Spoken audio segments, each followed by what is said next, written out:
Bonjour, voici 3 documents qui te permettent d'obtenir un visa étudiant dans n'importe quel pays dans le monde entier, surtout les pays développés. Donc, ces 3 documents est le socle d'obtention de visa étudiant pour n'importe quel pays. D'abord, si tu vis en Afrique francophone, en tout cas, ces 3 choses que nous allons vous énumérer ici sont les essentiels pour vous permettre d'aller étudier dans n'importe quel pays, quel que soit le continent. Avant de continuer, je vais vous demander de vous abonner dans cette chaîne YouTube. Réalité à l'étranger télévision, nous parlerons beaucoup de sujets pareils. Alors, abonne-toi pour ne pas rater nos vidéos, surtout si tu vis en Afrique francophone. Alors, on y va. Oui, beaucoup d'Africains veulent aller étudier ailleurs. Mais sauf qu'ils se posent beaucoup de questions sur la procédure d'inscription et après obtenir l'acceptance letters, donc la lettre d'admission, et à la fin obtenir son visa étudiant. Oui, beaucoup de gens se cassent la tête parce que pas beaucoup trop d'informations. Mais ici, je vous donne les 3 éléments capitaux. Si vous avez ces éléments, vous êtes sûr d'obtenir pour n'importe quel pays, même le pays le plus développé du monde, vous allez obtenir votre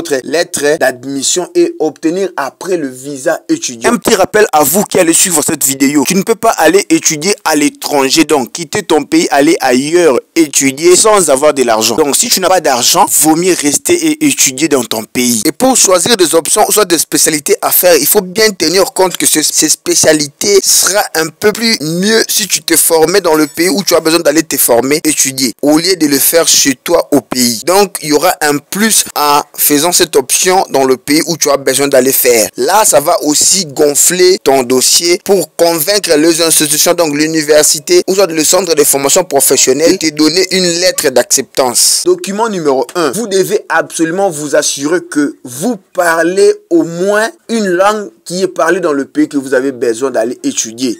Par exemple, aujourd'hui, la langue la plus utilisée, c'est l'anglais. Vous devez absolument avoir des notions d'anglais parler, voire même avoir de preuves que vous avez fait des formations d'anglais ou soit vous parlez anglais. Ça, c'était le numéro 1.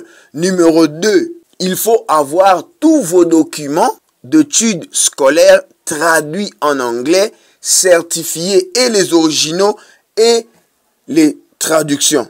Ça, c'était le numéro 2. Et le numéro 3, c'est d'avoir de l'argent qui vont vous permettre à payer jusqu'à 1/4 du minerval demandé. Parce que dans beaucoup de pays développés, pour obtenir un visa d'études actuellement, ils les exigent à toute personne, donc à tout étudiant international, d'au moins de payer le minerval parce que dans beaucoup de pays, par rapport à leurs expériences, ils ont vu que beaucoup d'étudiants ne payaient pas soit le minerval ou soit payaient en partie et n'arrivaient pas à finir leurs études après. Alors, pour vous assurer que vous allez obtenir votre lettre d'acceptance et ensuite obtenir un visa pour le pays que vous avez besoin d'aller étudier, il faut être sûr de payer au moins une grande partie du minerval. Par exemple, si le minerval de toute l'année de votre formation que vous allez faire, ça sera par exemple 5 000 €, il faut être sûr de payer au moins 4 000 €. Donc, vous allez payer l'inscription à l'université, à l'institution, vous allez virer l'argent du minerval que je viens de vous dire ici. Après avoir concrétisé et payé le frais de minerval, vous allez confirmer et assurer à l'immigration du pays que vous êtes vraiment un vrai étudiant international qui a réellement besoin d'aller étudier. Et je tenais à vous rappeler, en payant ces minervals-là, il y a une clause. La plupart des universités, ils donnent des contrats avant qu'ils puissent vous donner une lettre d'admission. Vous allez signer ça et dans cette lettre d'admission-là, ce contrat d'admission, il y a une clause qui dit que si vous payez une partie de ces minervals, l'université ou soit le centre de formation peut vous le rembourser si seulement si vous arrêtez les études en cours avec de preuves que vous ne pouvez plus continuer ce cours-là. Ils vont vous rembourser votre argent.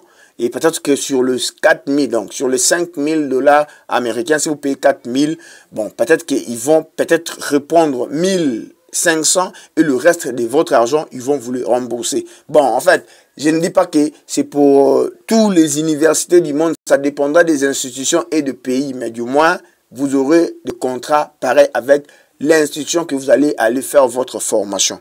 Ça, c'était les 3 choses capitales qu'un Africain francophone doit savoir s'il a besoin d'abord, d'obtenir une lettre d'admission pour n'importe quelle institution, donc université, école, centre de formation dans le monde, et n'importe quel pays, même pour obtenir son visa étudiant. Bon, pour les gens qui veulent de visa, qui veulent des lettres d'admission sans payer quelque chose, faut être sûr que dans le pays développé, sur tous ces pays que vous enviez, vous n'aurez jamais la chance d'obtenir une lettre d'admission, même un visa étudiant. Bon, moi je le dis par expérience parce qu'il y a beaucoup de gens qui ont reçu des refus parce que, bon, voilà, il va faire l'inscription, il va payer les 200, les 150 $ pour l'ouverture du dossier et puis il ne paye pas le Minerval. Alors, ben, pour l'immigration, c'est comme si vous faites, vous avez besoin d'utiliser ces moyens étudiants pour entrer dans un pays et ensuite faire autre chose. Merci d'avoir suivi cette vidéo. N'oubliez pas de l'aimer, commenter puis de le partager à vos frères. On se retrouve à la prochaine. Restez connectés et partagez nos vidéos. Merci.